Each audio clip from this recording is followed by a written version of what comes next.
അശ്വത്ഥാമാവിനും അർജുനനും ദ്രോണാചാര്യർ മറ്റു ശിഷ്യന്മാർക്കറിയാത്തതായ പലവിധ നിഗൂഢവിദ്യകളും ഉപദേശിച്ചു കൊടുത്തിരുന്നു.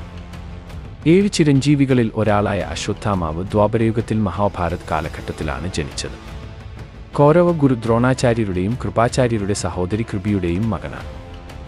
ജനിച്ചപ്പോൾ ഇന്ദ്രലോകത്തിലെ കുതിര ഉച്ചൈസ്രവസിനെ പോലെ ഉച്ചത്തിൽ കരഞ്ഞതുകൊണ്ട് അശ്വത്ഥാമാവ് എന്ന് പേരിടണമെന്ന് അശരീരിയുണ്ടായി. അതാണ് പേരിനു പിന്നിലെ കഥ. ചിരഞ്ജീവിയായതുകൊണ്ട് അദ്ദേഹത്തിന് മരണമില്ല. ശ്രീകൃഷ്ണന്റെ ശാപം മൂലം ദുരിതവും കുഷ്ഠരോഗവും പേറി അലഞ്ഞു നടക്കാനാണ് അശ്വത്ഥാമാവിന്റെ വിധി. ദ്രോണാചാര്യരുടെ മകനായ അശ്വത്ഥാമാവ് അസ്ത്രശസ്ത്ര വിദ്യകളിൽ അതുല്യനായിരുന്നു.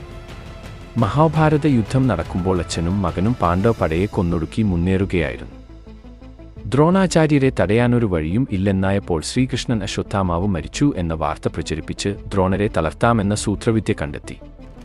ഇതിനായി ധർമ്മനിഷ്ഠനായ യുധിഷ്ഠിരന്റെ സഹായവും തേടി.